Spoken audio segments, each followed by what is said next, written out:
Quinta edição da Feliz, a gente poder encerrar nessa praça com todas essas pessoas, todos os amigos, os coletivos, os artistas, os empreendedores locais. Encontrar as pessoas é um momento de encontro para todos nós.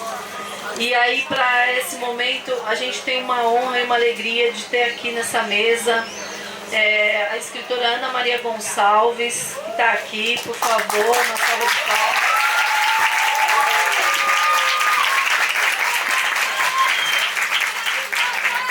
Também temos aqui o escritor Mia Couto, por favor.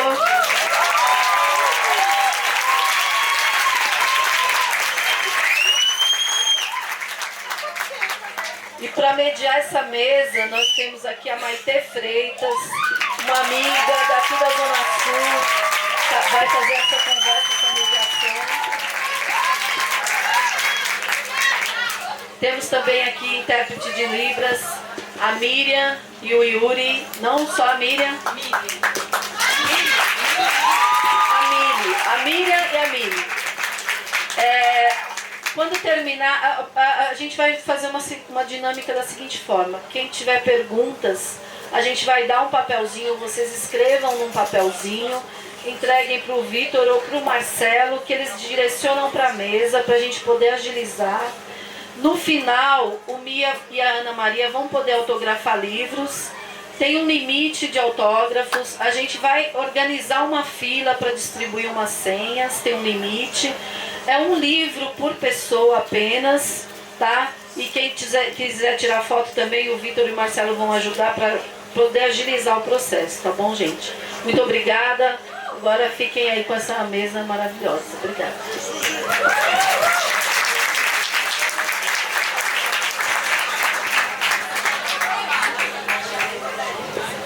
Boa tarde. Frio na barriga, né? Porque é uma responsa uma mesa dessa, com duas pessoas tão queridas. E na Feliz, que é uma feira que eu tenho muito afeto, muito carinho, Suzy, Linho, muito obrigada pela confiança, porque eu sei que a expectativa está lá no alto, então vamos jogar a expectativa aqui para baixo, que aí a gente consegue trocar melhor com ela. E então, eu sou a Maitê, eu cresci no Grajaú, nasci no Grajaú, mas eu sou um corpo errante, então a Zona Sul é o meu território, então eu transitei do Grajaú para o Socorro, Jardim Ângela, Imiboi, Campo Limpo, Capão e Centro. Então acho que a cidade, eu costumo acreditar muito nesse, eu sou um corpo no mundo nessa cidade, eu gosto muito de me deslocar por ela, né?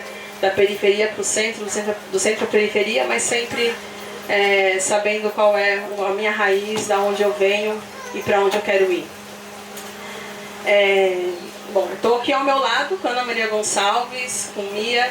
Ana Maria escreveu Um Defeito de Cor, que eu acredito que seja um dos maiores romances da literatura brasileira, né? Pela quantidade de páginas, pela pesquisa que ela fez, pelo aprofundamento, pelo navegar que ela fez, de fato é um dos maiores romances. Então é uma honra, Ana, você estar aqui com a gente, muito obrigada. E o Mia, que é um amigo, né? É um grande amigo, uma pessoa que a amizade nasceu por conta da literatura, que foi um encontro. Quando eu li a primeira obra dele, eu li umas 5 vezes sem parar, e aí aquilo foi me arrematando, eu falei, eu quero conhecer esse autor.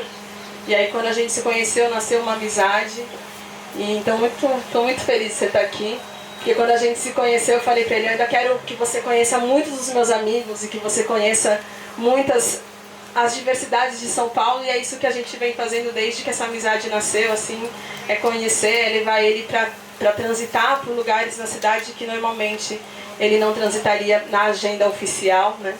E aí colocar a Feliz dentro da agenda oficial dele também, a gente sabe que é uma grande conquista e que é algo que o Mia preza muito, esses encontros, né, do centro para a periferia. Bom, vamos lá, a ideia é fazer um bate-papo.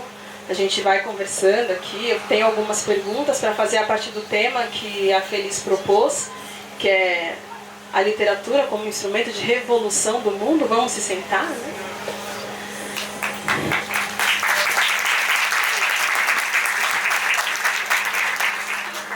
E E é um temão, né? Um tema quase existencial atualmente. Revolucionar em tempos fascistas.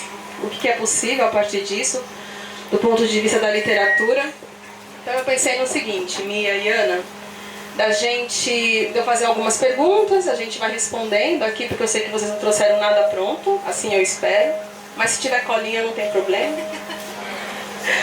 E depois ter de repente um momento em que vocês podem conversar entre vocês, né? Um bate-papo entre vocês, um bate-bola aí, e aí começar as perguntas que vão ser escritas para evitar grandes perguntas palestriais, assim. Então por isso que a sugestão é que vocês escrevam. E aí eu vou tentar fazer uma coisa de ter mais tempo para as perguntas, então para a gente poder contemplar essas outras vozes aqui. Vocês já querem começar com pergunta ou vocês querem abrir falando algo? O que você prefere, Mia? Vamos dar uma boa-vinda? Vamos aquecer. Boa-vinda. Pode começar, Mia. Bom, boa tarde a todas e todos. Boa tarde. Eu estou muito feliz de estar aqui e por duas razões. Porque este é um outro aqui. Normalmente em São Paulo a sugestão que me é dada para fazer um circuito literário passa por outros lugares. Eu sou de uma periferia, o meu país mora na periferia, muita gente nem sabe que existe, ou quando eu falo em Moçambique não sabe onde é que é. Então eu tenho essa sensibilidade particular de ser da periferia e da periferia, porque em África ser-se africano de língua portuguesa impõe uma segunda dimensão alternativa, uma secundária. Quero dizer que estou muito feliz de estar aqui com a Ana Maria Gonçalves também, porque tomei conhecimento da literatura dela agora. Eu já lhe confessei, não consegui ler 900 páginas do livro dela desde que eu cheguei, mas eu quero, depois na conversa, quero dizer como é que esse livro me tocou, me está a tocar até agora. E estar aqui com uma grande amiga, a Maite, converteu-se numa... O Brasil são pessoas, e esta é uma feliz representante. Não sei eu não gosto nada disto, ela também nunca se diz representante de nada senão dela própria, mas é uma maneira de eu ter um conhecimento mais fundo do que é que são as diferentes realidades do Brasil. Portanto, eu acho que a conversa vai fluir bem e vamos fazer aqui um momento feliz também. Obrigado por estarem aqui.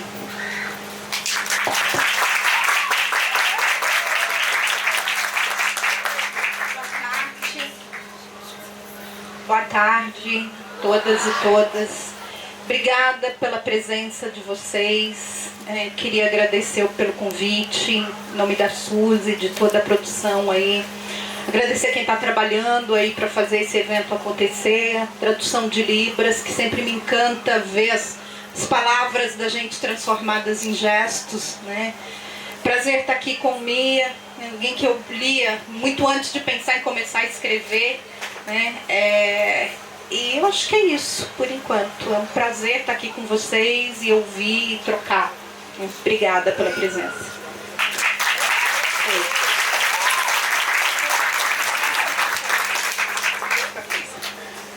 Então vamos lá. Bate-bola com Maite. Eu fiquei pensando muito nesse tema, né? E me ocorre uma pergunta que é assim, né? Eu fui essa semana para Porto Alegre mediar uma mesa sobre arte, tradição e invenção a partir de uma perspectiva dos coletivos de teatro negro. E aí lá eu fiz uma pergunta para os atores que estavam comigo, que é: será que todo artista negro, ele faz arte negra? É inerente a? E aí me ocorre assim, será que toda literatura, quando nasce, ela nasce para ser revolucionária a priori pelo viés do autor, ou seja, ele escreve como um ato revolucionário, ou a revolução está no público? Quem lê?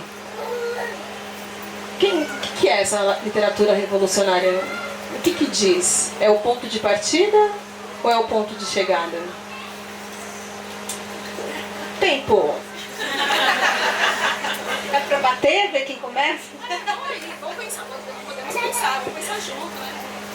Essa foi a pergunta que eu me fiz. Foi revolucionária a literatura? Será que todo autor pensa que ele vai fazer uma revolução? E que revolução é essa, né? Quem diz que essa revolução acontece? Eu não sei. Eu acho, para mim, pelo menos, a literatura, ela surge como reflexo do que eu vivo, do que eu penso, do que eu sinto. Eu acho que não dá para pensar a partir do outro, né? Eu vou lançar um livro para que aconteça isso, faça isso, faça isso. Acho que primeiro essa revolução é em mim, né? O Defeito de Cor foi um livro que eu escrevi para me entender como mulher negra, né? Eu acho que a gente que tem... Eu sou filha de mãe negra e pai branco, né? Como grande parte dos brasileiros, né? E essa identidade mestiça, ela é sempre uma identidade negociável e negociada, dependendo de onde você está, de com quem você fala, do teu nível social, cultural, econômico, né? Ela bandeia para o branco ou para o preto, dependendo de vários fatores, né? E na minha família, eu acho que também, como em grande parte das famílias brasileiras, as pessoas, pelo menos, que vêm conversar comigo sobre o livro, se reconhecendo nesse sentido, né? A questão racial não é assunto, né? Durante muito tempo, inclusive, era tabu, né? Famílias mestiças geralmente não conversam sobre racismo, não conversam sobre raça, não conversam sobre questão de identidade, né? Porque a gente meio que acostumou a negar isso no Brasil, né? E principalmente porque essa identidade mestiça, ela sempre foi usada para falsa justificativa de que éramos uma democracia racial, né? Então esses corpos que estão aí no meio, né, de toda essa gama de cores, de identidades e de sujeitos que nós temos, né, esses corpos sempre foram usados dentro da nossa historiografia para dizer que brancos e negros sempre se deram muito bem, que no Brasil nunca existiu racismo, que nós somos um país miscigenado por natureza e que talvez isso seja a nossa maior riqueza. Não discordo disso, mas eu discordo do modo que isso vem sendo usado, né, para apagar identidades negras, para apagar a luta negra que vem desde antes da abolição da escravatura até hoje. Vem para apagar as dores, os traumas e as cicatrizes, principalmente nos corpos das mulheres negras violentadas pelos seus donos, obrigadas a terem filhos para alimentar a escravidão, né? E isso nunca foi chamado de estupro, né? Então a minha vontade de resgatar essa minha história como mulher negra, como fruto dessa miscigenação que sempre foi usada para escamotear e para amaciar essas relações que sempre foram tensas, mas nunca se permitiram ser tensas o suficientes para que a gente pudesse conversar abertamente, que a gente fosse obrigado. Eu acho que chega um determinado momento que se a gente não conversa por bem, vamos ter que conversar por mal, né? Então vamos ter que trazer esses assuntos sim, né, à tona e conversar. Então a literatura que me interessa, essa primeiro é a que me questiona, né? É a que me faz ter muitas dúvidas, é a que me faz questionar tudo que eu aprendi, seja em família, seja na escola, seja nos círculos sociais nos quais eu circulo, né? Então são esses os temas que me interessa indagar, porque eu acho que eles vêm, que quando eles saem, quando eu começo a produzir pensando a partir deles, eles saem com uma maior verdade, né, que podem alcançar a verdade de outros, né? O que eu vejo assim nisso, que o Defeito de Cor, ele foi transformador na minha vida, para eu me assumir como mulher negra, né? E aí politicamente eu gosto, né? Eu acho que eu preciso, eu tenho que, né, deixar isso bem claro dentro da literatura que eu produzo, porque nós, mulheres negras, também sempre fomos só objetos de estudo, né? Estivemos aí em teses, em livros, em romances, mas nunca tendo voz para falar por nós mesmas, sempre éramos retratados por outros, né? A nossa produção intelectual, cultural, nunca foi respeitada o suficiente para que nomes de grandes mulheres pensadoras, romancistas e escritoras negras brasileiras estão aí ainda no ostracismo, né? Se a gente pensar, por exemplo, numa Maria Firmina dos Reis, que foi a primeira romancista brasileira, mulher negra, né? Quem é que fala dela hoje? Quem é que conhece a produção de uma Beatriz Nascimento, de uma Lélia Gonzalez, de uma Sueli Carneiro, né? Então eu acho que é importante, em determinados momentos em que eu estou, né, me apresentar como uma mulher escritora e negra.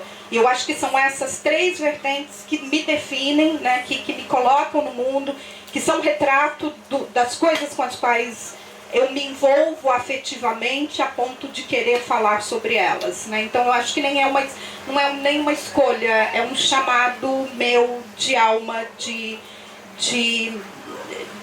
querer tentar fazer uma pequena diferença no mundo do qual eu estou vivendo, porque eu acho que isso também é algo que a gente precisa começar a pensar, né?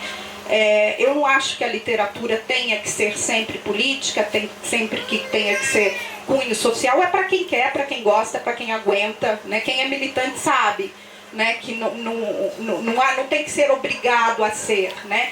É tempo que a gente tem que empregar, ouvir muita coisa que não quer ouvir. Então é para quem quer, para quem aguenta.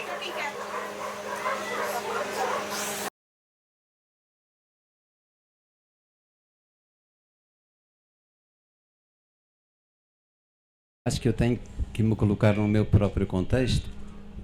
Eu sou de Moçambique. Moçambique é um país, obviamente, todos sabem, africano, com uma maioria negra de 99%, okay? 98%.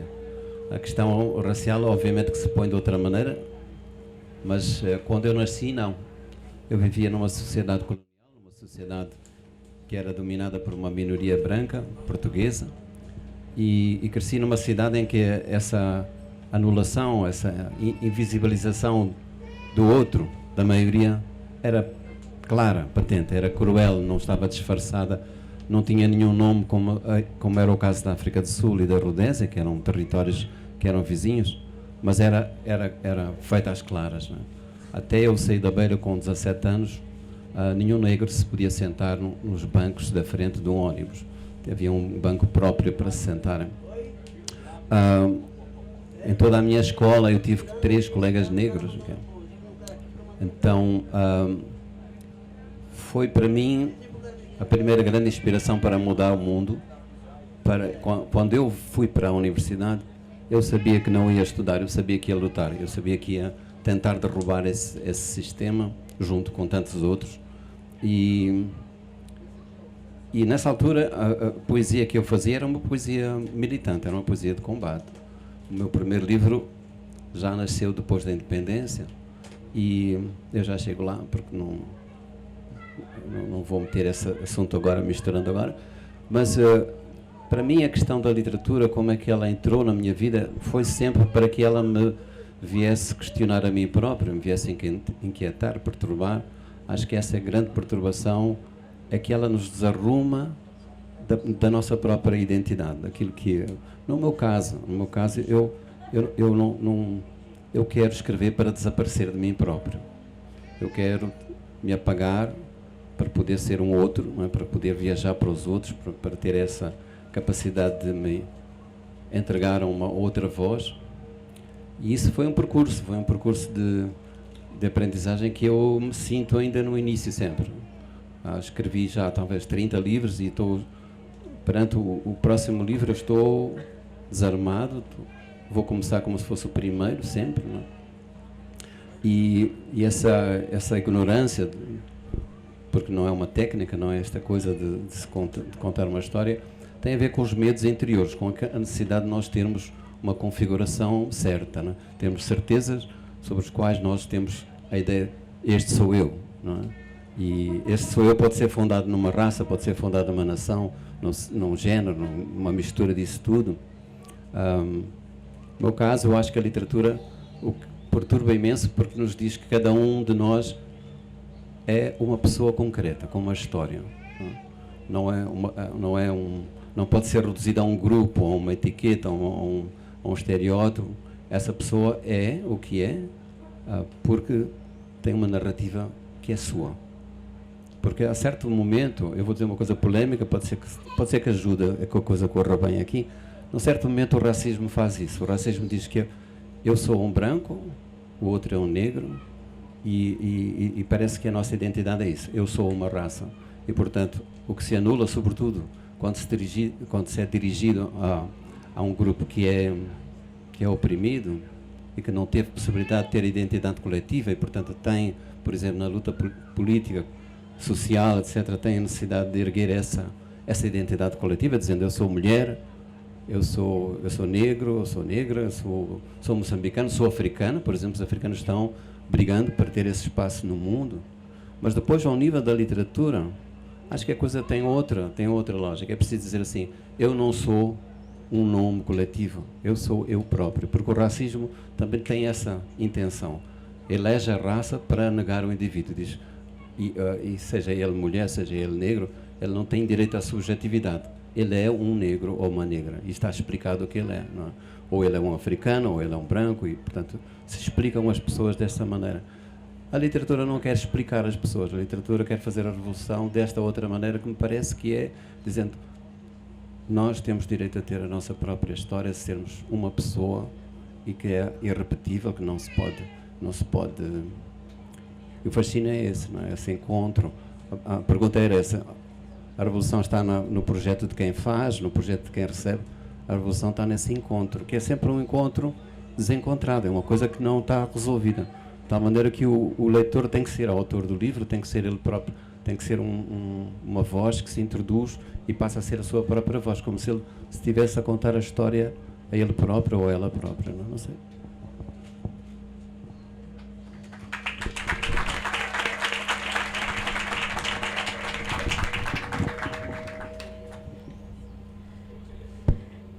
Eu particularmente também, é bom mediar autores que a gente dialoga, né? Que internamente responde por um lado, responde o outro, e aí a gente vai criando, eu crio uma terceira coisa a partir de mim, desse encontro. Tem uma coisa em comum na obra de vocês, ao meu ver, né?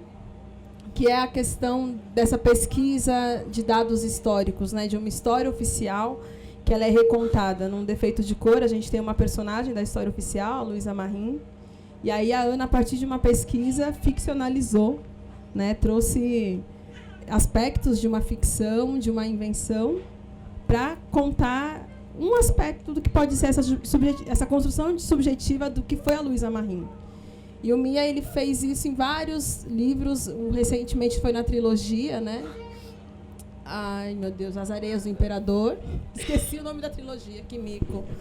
Que me veio só o nome de um dos livros. Mas nessa última trilogia, que é As Areias do Imperador, você faz muito isso, né? Você fica um tempo mergulhando ali em torno de uma personagem, que é o Imperador Ngungunyana, certo?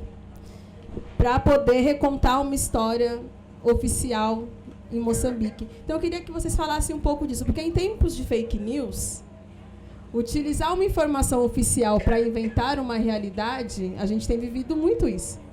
Mas eu queria que vocês falassem dessa invenção da realidade a partir da literatura. Eu acho que essa realidade, quando a gente fala... Peraí, deixa eu começar. Para mim, colocar o defeito de cor num contexto histórico era muito importante, né? Trazer uma nova visão sobre o período da história do Brasil, né? da escravatura. Era muito importante porque essa história sempre nos foi contada a partir do ponto de vista do branco, né? A partir do ponto de vista do colonizador, a partir do ponto de vista do senhor, do dono da fazenda, do dono de escravos, né? A gente teve, durante muito tempo, ter que brigar com a ideia de que a escravidão no Brasil foi mais branda, né? E não foi, né? Eu acho que não dá para a gente começar a hierarquizar onde é que foi pior, onde é que foi melhor. Eu digo que sempre porque eu morei muito tempo nos Estados Unidos, as pessoas sempre me perguntam, né? Racismo é pior aqui ou é pior lá? Eu falo, cara, é pior lá para quem mora lá, é pior aqui para quem mora aqui. Né? Não dá para a gente hierarquizar. Eu acho que são sociedades lidando com os seus contextos históricos, com seus problemas do modo como elas lidaram com isso. Né? Então, para mim, era muito importante colocar no Defeito de Cor uma mulher negra como narradora, né, contando a história a partir do seu próprio ponto de vista.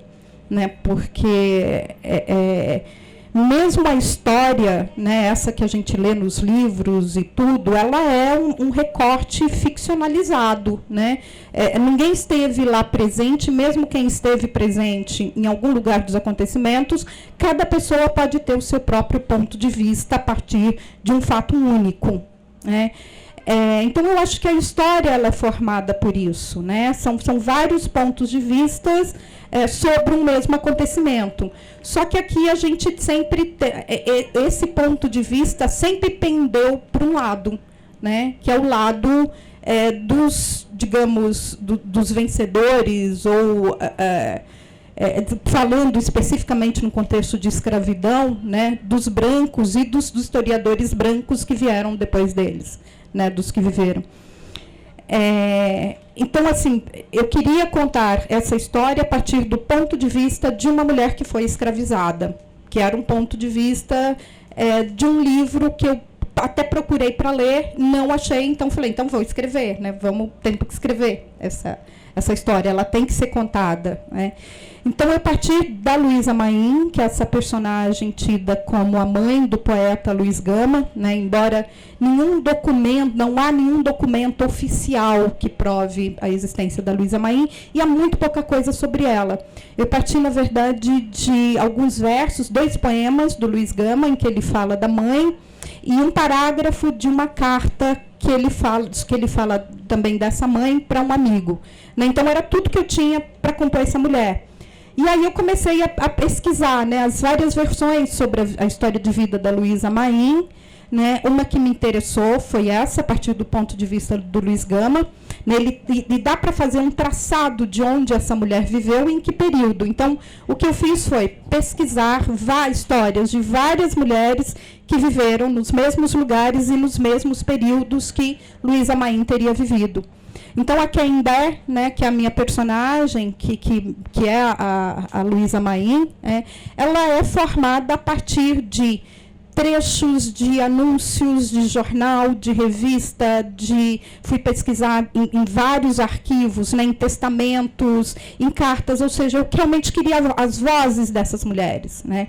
Então, a história da Kendé, para mim, ela é formada, eu acredito que, sei lá, pelo menos 400 outras mulheres, experiências de vidas, recortes de vidas, trechos de vidas de mulheres negras escravizadas ou libertas que viveram na mesma época e na mesma condição da Kendé. Então, são histórias possíveis, né? São histórias que talvez possa falar um pouco do que significava não apenas ser uma mulher naquele período de escravidão, mas ser mulher dentro de um contexto escravocrata.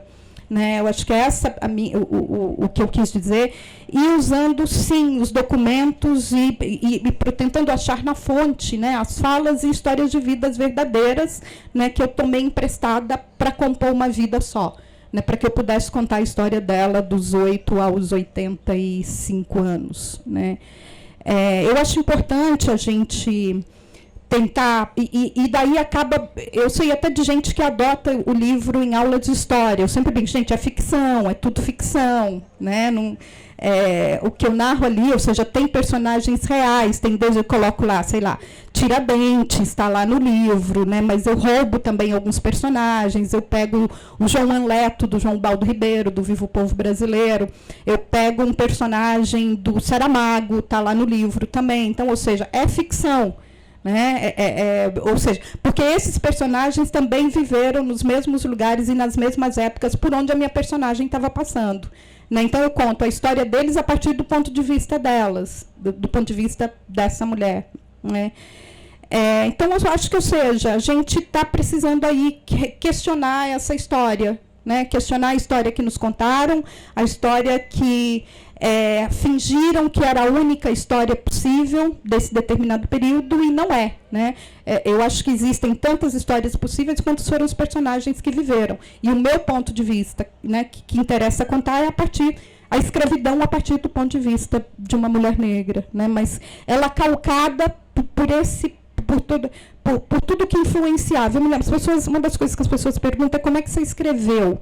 Né? Foram 5 anos de trabalho, 2 de pesquisa. E nesses 2 de pesquisa, o que eu desenvolvi foi, eu coloquei uma folha de papel sulfite na parede para cada ano da história. Então, eu tinha 100 folhas, divididas em 3 colunas. Na primeira coluna, eu coloquei tudo o que acontecia na vida da Canindé. Na segunda coluna, tudo o que acontecia na vida das pessoas que eram próximas a ela. E na terceira coluna, que eu vi que acabou tendo muita influência na história, eu coloquei tudo o que acontecia na cidade, no país ou no mundo que pudesse influenciar nessa história. Então, não tem como você tirar uma da outra. Né? Nós somos esses seres históricos. Nós estamos sendo atravessados e, ao mesmo tempo, produzindo histórias. Né, produzindo história, produzindo que amanhã alguém vai virar e dizer, olha, em 2019, né, na Praça do Campo Limpo, aconteceu isso. Né, e cada uma das pessoas que vai estar aqui vai ter uma visão sobre esse período. Né, então, eu acho que o que a gente precisa combater é a hegemonia das vozes. Né, a gente precisa de mais gente contando a história a partir do seu próprio ponto de vista. Né? E aí eu estou dizendo das minorias sempre silenciadas. Né? A gente durante muito tempo teve que se submeter a narrativas nas quais não nos reconhecíamos, não nos encaixávamos, não falavam com a gente. Né? Então, eu acho que está num período da história, e principalmente agora, né? Esse período horroroso que a gente está vivendo aqui no Brasil, nesse momento, né? Está na hora. Eu acho que já passou. Eles já provaram que eles não dão certo. Está na hora da gente tentar do nosso modo. Acho que é isso.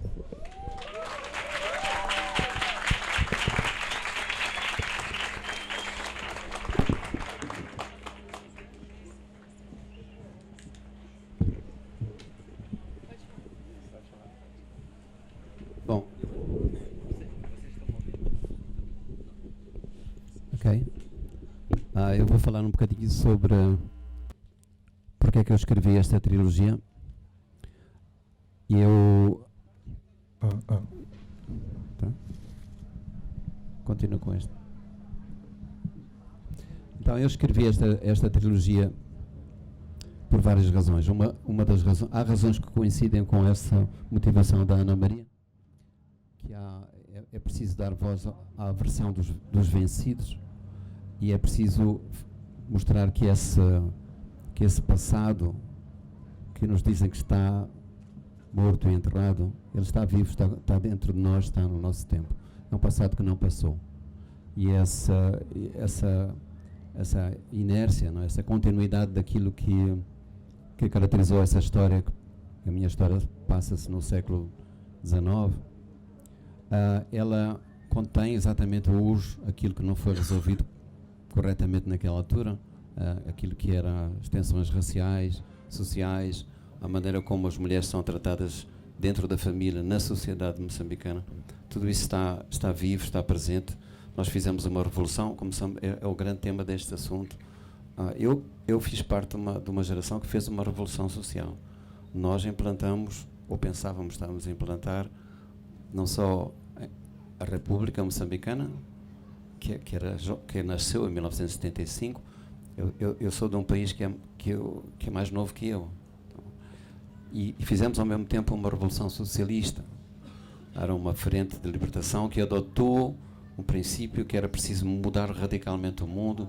Foi tudo nacionalizado, a educação, a economia, tudo foi nacionalizado, a saúde. E realmente o país recomeçou com uma estrutura completamente nova, do zero. Pensávamos, porque atravessando isso que era a nossa ilusão, vinha um passado, vinha essa tal inércia, não é? Porque não se mudam as pessoas e as relações entre as pessoas de uma maneira política ou administrativa, não é? Isso impede um tempo. Então, interessa-me falar desse passado porque eu sei que estou a falar do presente. Não estou a falar, portanto, não estou a falar de uma coisa histórica no sentido de alguma coisa que está lá atrás, não é? E quando comecei a tratar este assunto, eu sabia que era um assunto delicado, porque Moçambique pretende ser um país, tem pressa, tem urgência em ser um país uno, sem diferenças étnicas. E há pelo menos 25 etnias em Moçambique. E é uma ilusão pensar que essas etnias tiveram um passado histórico em que elas estavam todas em harmonia. Não foi assim, a história não foi assim. Então, quando eu pensei pegar numa história em que um herói que foi elegido para ser uma figura da resistência nacionalista em Moçambique, chama-se Gungunhana, todos sabíamos, mas nunca o dissemos, com exceção de um escritor que merece ser aqui referido, chamado Ngulane Bakakosa, que escreveu o Olalape, num momento que era preciso muita coragem. Ele disse, não, isso é mentira, a história desse grande herói, desse resistente, ele não queria um país, ele queria o seu país, não? Ele queria um império que era o seu, e não estava a pensar propriamente nas pessoas mais pobres, como a gente está a pensar agora. Ele não queria mudar o mundo, ele queria que o mundo fosse o mundo dele. Não? E, inclusive, ele entrou em conflito porque ele colonizou, ele vinha do norte da África do Sul, e ele invadiu, ocupou uma grande zona em Moçambique e criou um Estado, um império. Como vocês sabem, os impérios não se criam por simpatia ou por escolha democrática, são impostos, têm sempre um lado de sangue. E era preciso esquecer esse lado de sangue e, portanto, eu tentei reviver isto. O que é curioso é que eu, quando fui falar com gente que é de uma... Aqui estão moçambicanas? Oi, estão ali? Mas não são Xopes, vocês são? Não são Xopes, não. Okay. Mas de uma etnia que se chama Xope, que foi quase massacrada por este império, estamos a falar de uma colonização feita por um africano. E estamos a falar, no mesmo tempo, que havia uma colonização feita por europeus que disputavam o mesmo território. E isso, para mim, era uma oportunidade muito feliz de contar uma história que tinha várias facetas, não é? E fui falar com amigos meus que são Xopes e, portanto, podiam contar histórias sobre esse passado, de como é que os seus avós sofreram essa dominação, que era uma dominação militar. E nenhum quis falar. Já passaram-se 120 anos e esse receio de assumir uma voz própria, dizer assim, eu quero falar, quero dizer como é que há uma outra versão do passado que não é aquela que é oficial, que não é que foi construída. Portanto, é só para vos dizer que eu gosto muito da maneira como Ana Maria se pronunciou agora. Eu gosto muito da maneira como ela ganhou um pretexto. Ana Maria, corrija-me se eu estiver a dizer uma coisa errada também. Mas a ideia de fazer este início, que pretexto damos a isto? Porque isto parece uma coisa simples de ser dita, não é? A gente diz, olha, quero contar a história de uma outra versão, de um outro passado, que foi silenciado. Mas a maneira como ela pegou nisto é muito feliz. Ela põe papéis velhos, onde crianças fazem os desenhos, e no verso desses papéis, certo? Se encontram escrito com uma caligrafia, não é? Aquilo que é o registro de uma história silenciada, essa história que depois é quase metafórico. Como é que primeiro são crianças que estão desenhando, estão marcando o presente, digamos, de um lado da folha, do outro lado da folha está o passado, do outro lado da folha está aquilo que sempre ficou do outro lado, sempre ficou silenciado, sempre ficou na sombra, não é? E a Ana Maria faz, no fundo, esse resgate, que é colocar a folha ao inverso, mas sem nunca alegar também que do outro lado estão crianças que continuam a fazer essa operação, essa costura, não é? Por isso, e por tudo o resto, muitos parabéns. Não é?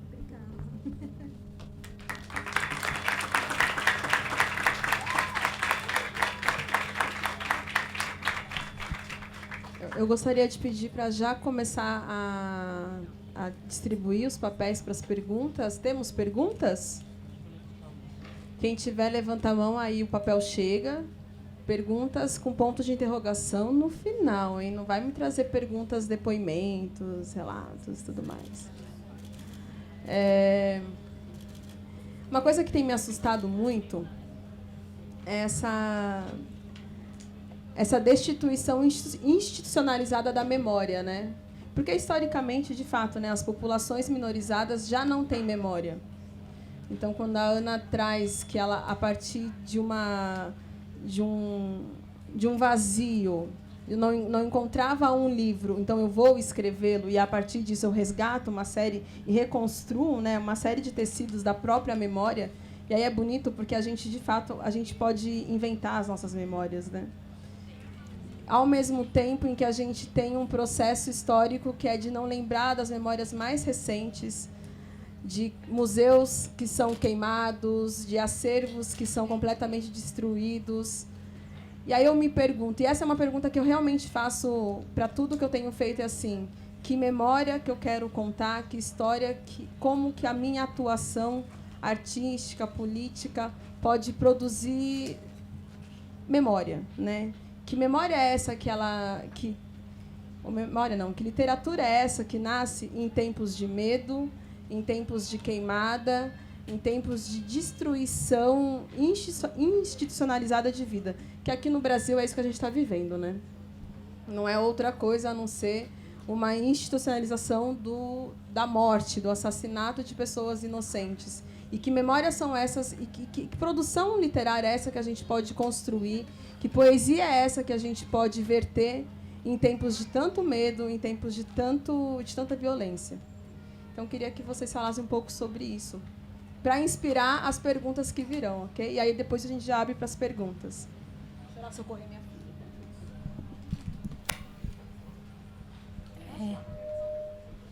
Eu acho, essa questão da memória está me interessando demais, inclusive é tema do meu próximo livro. Eu vou ter que contar essa historinha, porque até vem de uma frase que eu acho que eu li ontem, da Marieta Severo, né, falando sobre a destruição do cinema, com a Ancine, lá do Collor e antes, e isso que a gente está vivendo agora, né, com essa censura ao filme do Marighella.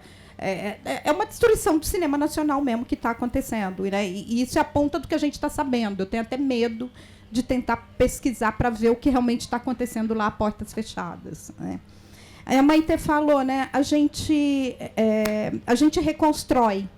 Né? E eu acho que é verdade. O que a gente traz dentro da gente, a gente sempre reconstrói. Né?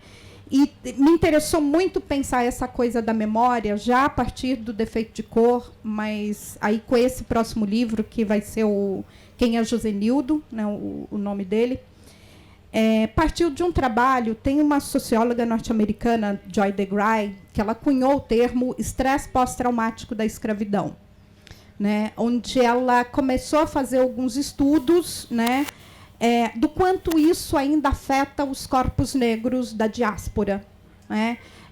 O quanto esse trauma, né, de ter sido retirado de um local e transportado para outro e despido de sua cultura, de seu povo, de sua identidade, de sua história, de sua própria vida, né, de poder dispor da sua própria vida, dos seus laços familiares e todos, né? O quanto isso foi e continua sendo traumático nos descendentes dos povos escravizados, né? E isso prova-se não dessas memórias traumáticas, e isso inscreve-se não apenas no psicológico, né? Mas também no corpo. E depois a partir desse estudo dela, foi feito um novo estudo em que se pegou fez um estudo de DNA de grupos afro-americanos, né? Descobriram de que etnia eles eram, foram no grupo étnico africano de onde eles eram e fizeram o mesmo teste de DNA. E há mudanças nesse DNA. Então, ou seja, esse estresse pós-traumático da escravidão que a gente traz no corpo, né, ele muda também a nível muito mais profundo o nosso DNA, fazendo com que os negros da diáspora tenham maior propensão, por exemplo, a ataque cardíaco, pressão alta, diabetes, depressão, alcoolismo, vícios em gerais. Ou seja, então está cientificamente provado que esse trauma inscrito no nosso corpo, ele nos modifica também a nível biológico. Né? Então, aí me interessa muito essa memória, né, que está tão enraizada e tão profunda que ela é capaz de fazer isso. Né? E isso a gente está falando de 4, 5 gerações depois. Né? Isso é algo que tende a aumentar, não está diminuindo essa diferença do DNA do grupo originário com o grupo diaspórico. Então, eu estou tentando trabalhar isso, né, trazer isso a partir dessa necessidade de questão de apagamento dessa memória. Né? O apagamento dessa memória de um nível mais visível e interessante, é o que a gente chama hoje de genocídio do corpo negro. Se é uma memória que está inscrita nesse corpo diaspórico, né, ao matá-lo, ao não dar importância, ao não ligar, né, do que ele poderia estar contribuindo se ele fosse um corpo inserido, né, historicamente, culturalmente, financeiramente, dentro desse tecido da sociedade brasileira. Então, eu estou contando a história que se passa aqui em São Paulo, em 2064, 30 anos depois que São Paulo se separa do Brasil, né? Que é o sonho dessa elite, né, paulistana, né? Parar de sustentar os vagabundos do resto do país, né? A elite quatrocentona, assim, né? Então, São Paulo se separa do Brasil, né, e forma um país que, por lei, decreta-se que não existe mais racismo, machismo, homofobia, LGBTfobia, nada. Por decreto, acaba com todos esses ismos que é mimimi nosso, né? Então, os mimimis foram cancelados, né? E instala-se um chip na cabeça de cada cidadão, e não existe um governo central. O governo é controlado por esse chip, né? Só que isso foi programado, o programa que rege esse chip, que rege essa sociedade, né, na verdade, foi programado por brancos, né, que não levam em conta o estresse pós-traumático da escravidão. Então, é óbvio que o programa não funciona muito bem nos corpos de alguns negros que estão modificados, né? Então, começa-se a dar bug em alguns desses chips. Porque a ideia era que, em 3 gerações, esquecesse que São Paulo fez parte de um país que teve escravidão, que foi racista, que foi machista, que foi homofóbico, que foi xenofóbico, né? Então, cada memória nova apagaria uma memória antiga, até que, em 3 gerações, apagaria-se completamente esse passado, né? Ou seja, apagaria essa memória. Só que não prevêem a resistência nesses corpos negros que trazem gravados no próprio corpo, né, as modificações e a memória causada pelo estresse pós-traumático da escravidão, né? Então, a partir daí, dá para a gente discutir muito, né, do que é essa memória que é histórica, que é psicológica, que é física, né, e que a gente sempre se reconstrói porque ela está no nosso corpo. Eu não tenho como negar isso, né? Então, eu acho que precisamos começar a pensar aí nessa memória de uma maneira muito mais profunda, ou seja, não é só uma memória, vou contar a história da minha avó. Não, a minha avó, para viver essa história, ela sofre, ela carrega com essa história no seu próprio corpo, né? E aí, a partir daí, nos pensarmos como seres únicos, detentores dessa memória única, né? E que, quando a gente sumir, isso vai se apagar, isso vai se acabar, né? Então, eu acho que, ou seja, quanto mais a gente começa a pensar, mais aí a gente começa a pensar na importância da pluralidade de vozes, né? Cada um contando a sua história, cada um contando, se expressando, e sei lá, ou seja, a gente pensando aqui em revolução, eu penso em anarquia, né?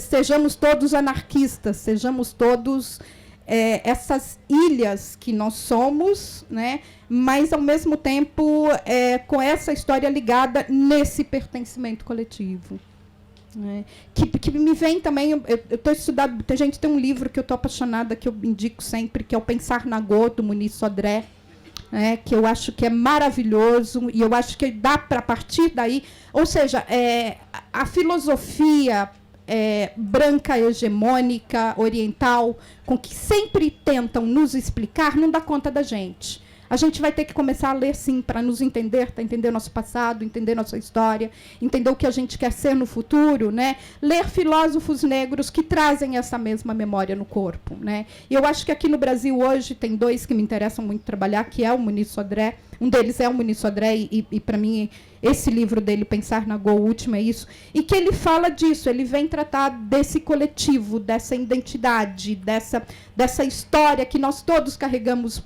juntos, mas que, ao mesmo tempo, nos atinge de uma maneira tão individual e tão profunda, né?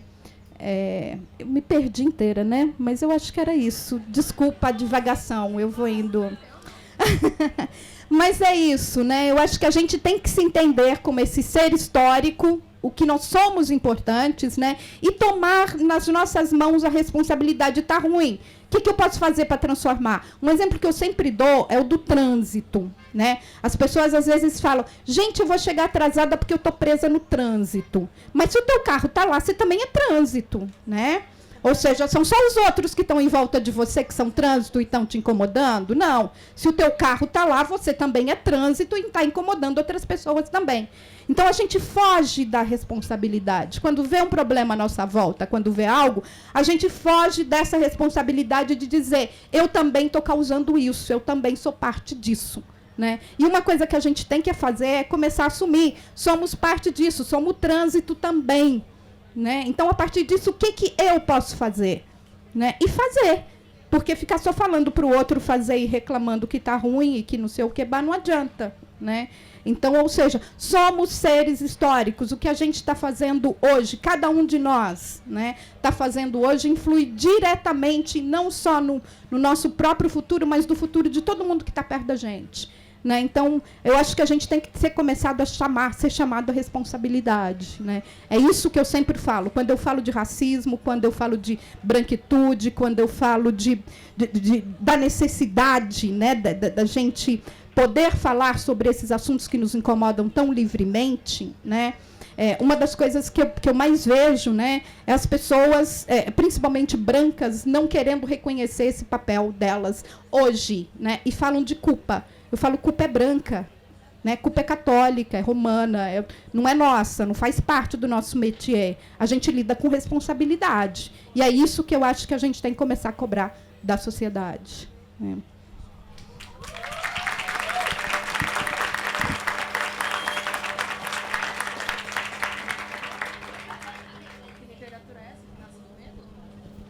Foi essa a pergunta? Não. Era inicialmente. Do que eu me lembro, memórias. Então, esta é uma coisa interessante. Estamos a falar de memória, já não me lembramos qual era a pergunta. Né? Mas eu acho que era sobre a memória, não é? Não foi isso, Ana Maria? Foi. Tempo de... sim. Sim, eu... Como é que eu posso dizer? Eu tenho um privilégio, não é? Eu nasci numa situação privilegiada porque eu venho de uma história que não tem que brigar por essa existência coletiva, não é? Por essa afirmação coletiva. No meu caso, eu vou falar mais da minha própria história, porque eu acho que esse é onde me vejo como escritor, é um bocadinho essa... Aqui está a haver uma ressonância, não está a haver uma ressonância, está. Ok. Eu só sei falar dessa maneira, de como é que aconteceu comigo na minha história particular, não para falar de mim próprio, mas para que essa coisa que é meio banal, que é a minha vida, só me interessa a mim próprio, a vocês não interessa, mas de como é que isso se transformou numa coisa que me fez ser escritor, ou que me fez ser produtor de literatura. Então, eu sou de uma família que se exilou em Moçambique. O meu pai e a minha mãe foram obrigados a sair por causa de uma ditadura colonial e fascista que se implantou em Portugal, e eles não podiam regressar. Portanto, eu vivia nessa condição de que essas pessoas tinham uma saudade imensa do seu próprio lugar, da sua própria gente, da família, e resolviam isso através de histórias que nos contavam. Eu conheci Portugal quando já eu era adulto, mas eu tinha a ideia que conhecia essa terra dos meus pais, porque eles me contavam histórias e eu não conhecia nenhum avô, nunca conheci um avô na minha vida, e isso é importante porque isso nos dá o sentido do tempo, o sentido da eternidade, não é? E isso, eu vivia isso com uma grande carência, e os meus pais se aperceberam, e eu acho que eles se desdobravam, transformando-se nos meus avós, nos meus tios, tudo aquilo que nos faltava. E aí eu fui vendo que esses avós que nunca tive, quer dizer, que tive, mas nunca conheci, viviam em minha casa e tinham esse sentimento de realidade, era tão forte que eu ouvia os passos deles, eu ouvia a respiração deles, e dormíamos com essa ilusão de que eles estavam dormindo em algures dentro da nossa casa, não? Eles eram parte da nossa casa. Quando morreu o pai do meu pai, a minha mãe disse-me: tens que ir lá consolar o teu pai. Foi a primeira vez que eu vi o meu pai chorar na minha vida, e eu e fiz-lhe esta pergunta, mas ele morreu de verdade? E ele respondeu uma coisa fantástica. Ele disse assim, ele morreu lá, aqui não, na nossa casa não. Então eu continuei a ter essa percepção de que ele estava ali, estava presente, estava vivo, não mudou nada. E isso era por causa da força que esse sentimento poético de viver em histórias, de resgatar uma memória, não me interessa que seja verdadeira ou não. Naquele caso, eu vivia isso como uma verdade. Isso é que é o importante da literatura que eu quero fazer, é que ela se inspira na verdade, mas não se pretende ser uma verdade, uma outra verdade. Essa é talvez a coisa. Eu sou a pessoa mais... eu não tenho memória absolutamente nenhuma. Já não me lembrava da pergunta, mas eu tenho essa... E quero fazer disso uma... todos os dias, a minha casa, a minha mulher e as minhas filhas contam os seus sonhos. E eu tenho uma enorme inveja dessa coisa, porque não me lembro de sonho nenhum, nunca me lembrei de nenhum sonho na minha vida. E agora decidi que vou passar a resolver-se inventando sonhos. No momento que elas começam a contar, eu tenho sempre qualquer coisa que conto com a maior convicção do mundo. Mas a questão para mim é esta. Talvez eu não esteja a mentir tanto, mais do que elas, porque quando nós contamos os sonhos, nós reelaboramos essa linguagem, que é uma linguagem que só pode ser dita se houvesse uma linguagem dos sonhos, que é a poesia, no fundo, não é? Então, todos nós estamos inventando um passado, de alguma maneira, não é?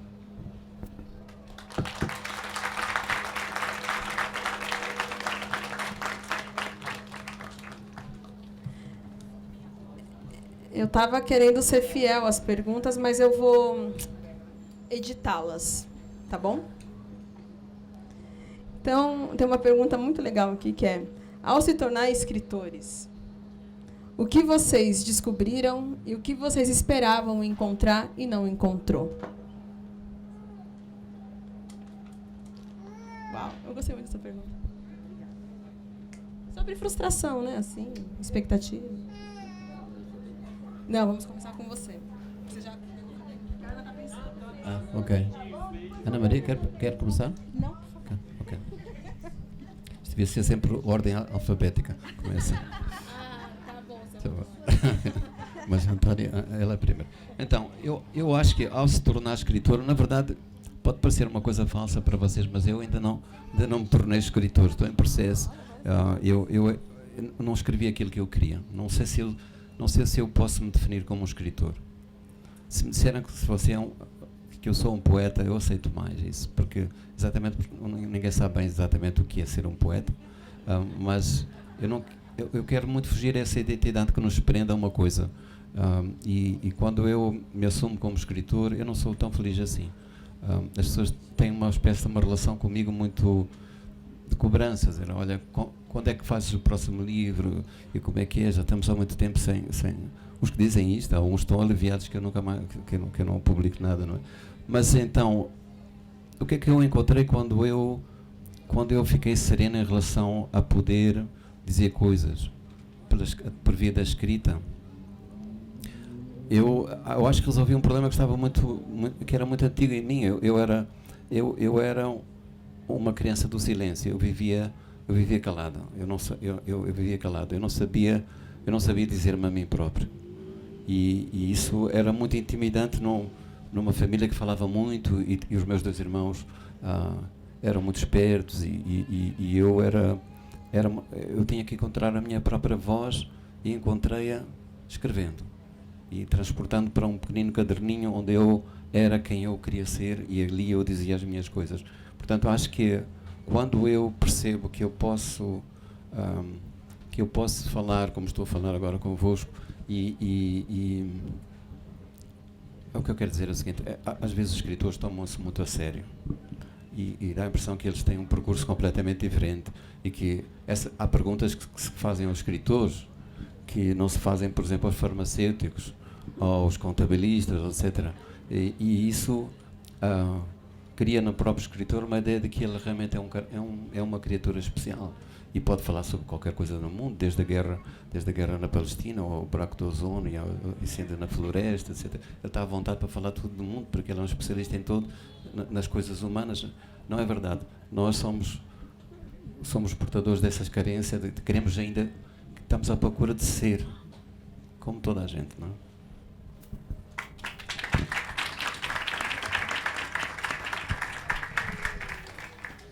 Eu acho que uma das coisas que me fez... Não é algo que eu pare para pensar, não. O que é ser escritor, o que não é. Vão fazendo, né? Mas uma das coisas que me fez mais pensar e me fez achar mais legal, né, que é essa coisa que o Mia fala, né, de não se levar a sério. Eu tento não me levar a sério, para não ficar nesse lugar que, às vezes, coloca um escritor.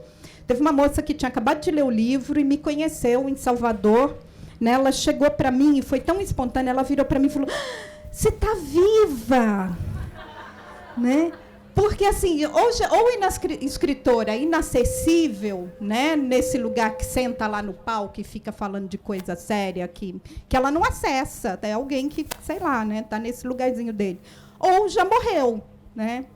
Ou você está estudando escritor morto, geralmente é o que se faz na escola, né? Então, esse você tá viva, para mim, eu acho que é isso que eu quero, assim, se eu puder continuar viva, né, é o que eu quero. Mas nesse sentido de... eu acho que as pessoas vêm muito para mim contar a leitura delas do Defeito de Cor, de como que atingiu, de como que mudou, de como... E tem uma coisa muito interessante que a Conceição Evaristo é a mesma coisa que acontece com ela. As pessoas vão contar para elas as experiências dos livros, né? E, para mim, essa é uma das coisas mais legais de ser escritora. Tá? Conhecer qual é o defeito de cor de cada um. Né? Porque vem cada um ler um livro, quando, às vezes, as pessoas começam a falar para mim, eu falo: gente, que livro que vocês leram? Né? Mas, ou seja, as pessoas leem com as experiências dela. Então, ou seja, continuar viva, continuar ali no meio, né? E esse acesso das pessoas para contar qual que é o defeito de cor delas, e não o meu desapareceu completamente a partir do momento em que eu lancei, né? Para mim é o melhor, e é isso que eu tento cultivar, né? E a Conceição vira e fala: Ana, você já percebeu que a gente não dá autógrafo, a gente dá consulta? Né? Porque é exatamente isso que acontece, né? Fica meio aquela coisa, então a gente sentaria e pensa: eu estava lendo no momento em que a minha vida estava assim, assim. Gente, isso é lindo, é delícia de ver. Né? Então, assim, para mim, o que mudou na minha vida, eu acho que é esse contato, né? Das coisas que eu achava que eu escrevia, que eram intimamente minhas ou individualmente minhas, eu vejo que não são. As pessoas sempre vêm se referir a delas: você está falando de mim, você está sempre falando de mim. Né? Então, eu acho que é esse retorno que eu tento focar para me moldar do que significa esse papel de escritora. Assim.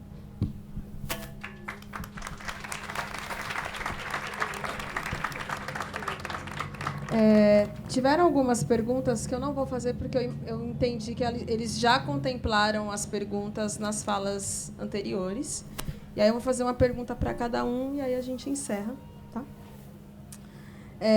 Mia, eu queria que você trouxesse uma experiência de Moçambique, né? De um contexto para a gente poder se inspirar e até mesmo trocar, ver os pontos em comuns. Essa pergunta aqui fala sobre a relação, sobre o alcance da literatura, né? Então, como que é isso lá em Moçambique? Você sempre narra, tem uma história que você conta que uma vez você pegou, uma pessoa estava lendo o seu livro e aí ela te encontrou na rua. Você lembra disso? E aí não? Tá bom. Mas eu vivenciei isso lá com ele quando a gente estava passeando pela ilha de Moçambique. E aí foi muito bonito, porque uns jovens estavam com o livro dele, ele desceu do carro, e eles estavam andando assim, e deram de cara com Mia Couto. Aí já ficaram aquele impasse, pegaram o livro e trocaram. E aí, eu pelo menos, eu só pude entender o alcance, né, dessa literatura quando eu vi eles diante dos autores. Então, eu queria saber assim, quais são as políticas que existem em Moçambique para fazer essa circulação literária, né? Se você sabe me dizer se existe uma política educacional do Ministério da Educação de comprar os livros dos autores locais e fazer eles distribuírem nas bibliotecas, nas escolas, enfim, sobre essa circulação. Ok, eu vou contar uma história que é para não parecer que não estou fugindo da pergunta dela. Esta história é importante para mim porque mudou aquilo que eu pensava como escritor. Há um menino que está à entrada da minha casa, em Maputo, sabe? Essa história. Estão a ver? Eu finjo tanto não saber que depois acabo mesmo não sabendo, na verdade, o que é que eu sei. Então, este menino estava sentado no muro e eu cheguei, já era quase noite, então ele aproximou-se de mim e tinha uma coisa atrás das costas, eu tive um certo receio. Ele tirou aquela coisa que estava oculta, não é? E era um livro meu. E ele disse: olha, eu sou um menino que vende amendoim junto da escola secundária da Polana e vi uma menina estudante saindo com este livro. Espreitei a capa e vi uma fotografia, vi o senhor na fotografia. Eu disse: eu conheço aquele senhor, aquele livro é desse senhor Miyakoto. E pensando que era um livro meu, estava lá com a fotografia, portanto era da minha propriedade. E ele foi correr atrás da menina e perguntou: esse livro é de Miyakoto? A menina, coitada, disse: sim, é de Miyakoto. E aí ele arrancou o livro da menina e disse: vou entregar ao dono, então. Assim. E estava em minha casa para me entregar esse livro.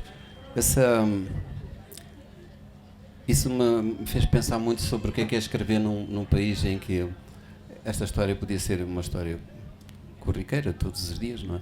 E, na verdade, o escritor em Moçambique é muito assaltado na rua, é muito parado, não assaltado, é parado na rua, porque não é uma relação só de fã ou de ídolo-fã ou qualquer coisa assim, mas é uma relação em que se percebe que o escritor habita num mundo que ainda é um mundo pequeno, um mundo minoritário, e tem o domínio de uma coisa que é já do futuro, uma ferramenta do futuro, que é a escrita.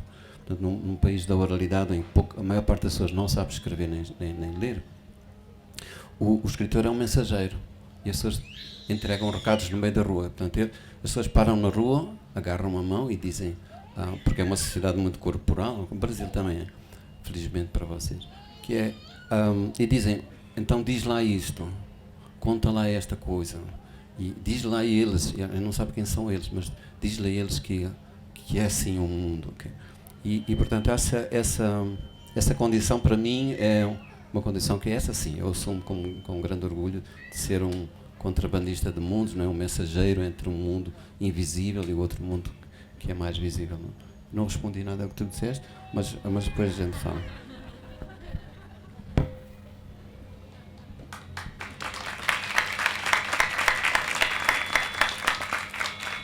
É que, na verdade, talvez uma dica, Suzy e Binho, vocês podiam trazer para Feliz um moçambicano que chama Nathaniel, e ele tem uma experiência lá que é de criar clubes de leitura, e eles ocupam os vários lugares da cidade para ler livros, e às vezes eles vão para a casa do escritor, ler o livro com o escritor. Então, eu já fui vítima desse assalto.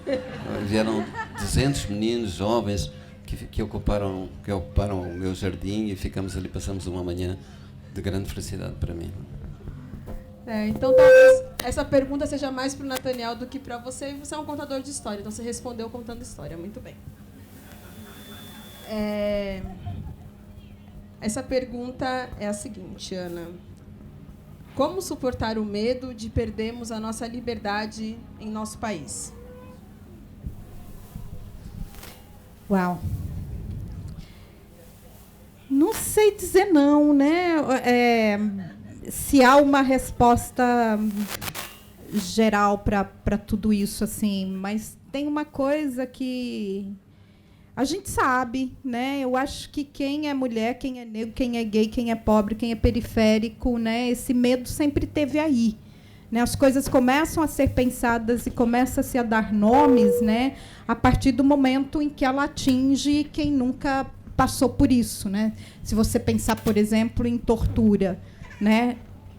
Gente, o que era Pelourinho? O que ele é? O que acontecia dentro das senzalas? Né? O que acontecia ali? E tortura só passou a ter nome no Brasil quando a classe média passou a ser torturada durante a ditadura, 1960, 70.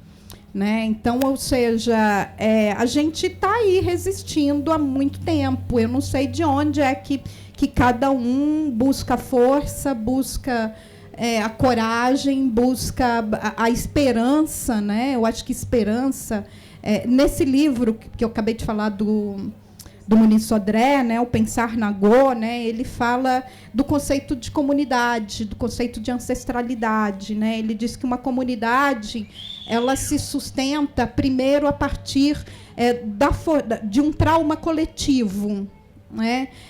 E ela só vai sobreviver a partir da esperança de superação desse trauma, né? Então, ou seja, só existir o trauma não acontece, a gente tem que ter esperança de superá-lo também. Então, eu acho que é isso que a gente tem feito o tempo inteiro, né? A gente tem esperança de dias melhores. Enquanto esses dias não chegam, a gente vai usando essas ferramentas que a gente nem sabe que tem, né? Eu estava lendo a história há pouco tempo, né? Vendo sobre essas questões da Amazônia e de como a situação que já é terrível, né, está maior ainda, tá ficando pior ainda, né, para ativistas ambientais e tudo. Eu estava lendo uma história de uma ativista que foi assassinada em 1982, e me foge o nome dela agora, né? E ela estava, ela trabalhava com um sindicato de seringueiros no Amazonas, né? E eu vou terminar com a resposta que ela deu, né? Perguntaram para ela, não, mas você não tem medo de morrer? Ela falou, medo nós tem, mas nós não usa, né? Então é isso, não usemos.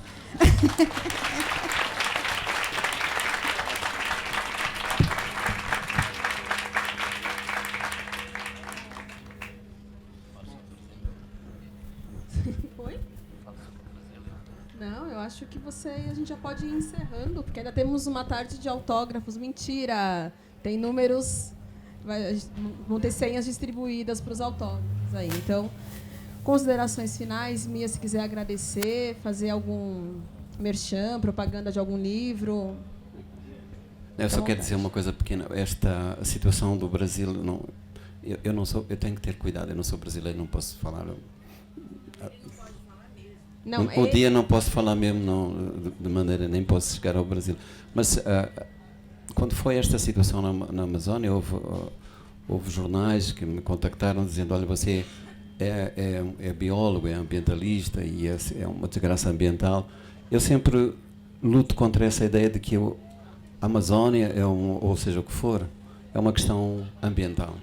A Amazônia é uma questão ambiental, sim, mas é uma questão política, é uma questão económica, é uma questão de decisão, de governação, é uma decisão de quem é que nós queremos servir quando governamos. Isso sim, isso tem que ser dito, porque senão as coisas ficam em guetos, não é? E de repente o assunto da Amazônia é um assunto dos ambientalistas, não é?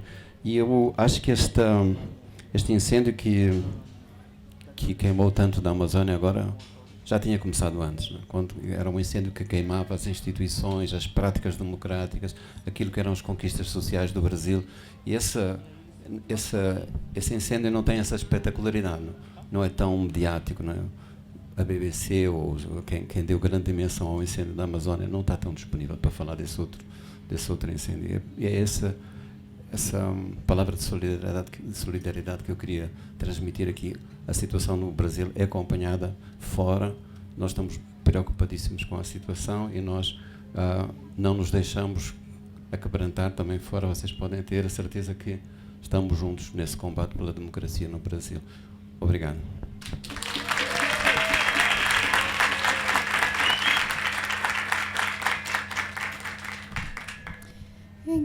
Agradecer estar aqui, né, a poder falar, a presença de vocês e dizer que eu acho que nesse momento é mais um momento ainda de que festas iguais a essas aconteçam, cresçam e se proliferem aí pelo Brasil inteiro, né, que são momentos onde a gente está aí todo mundo reunido e disposto a pensar a arte como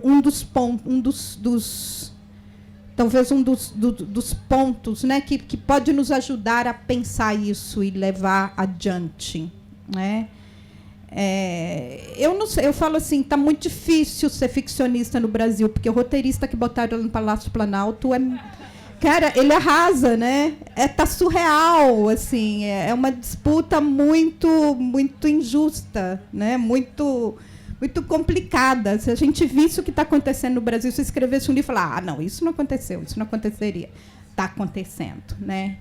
Então é isso, estamos juntos aí na luta, né? Não dá para a gente parar. E eu, de verdade, acredito na capacidade transformadora do caos, né? Se é para destruir, destruamos e reconstruir tudo em novas bases, em novas maneiras, né? E eu acho que é isso. Queria deixar um Lula livre aí também. Acho que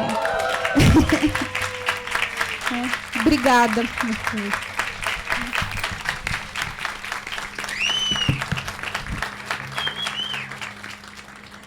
Bom. E assim, só complementando, porque, inclusive, até do Lula, foi uma das coisas mais comoventes que me aconteceu com o Defeito de Cor. Eu recebi um recadinho do Lula.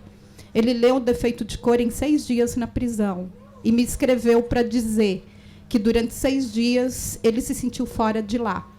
Né? Então, a arte liberta, cara. A arte liberta. Né?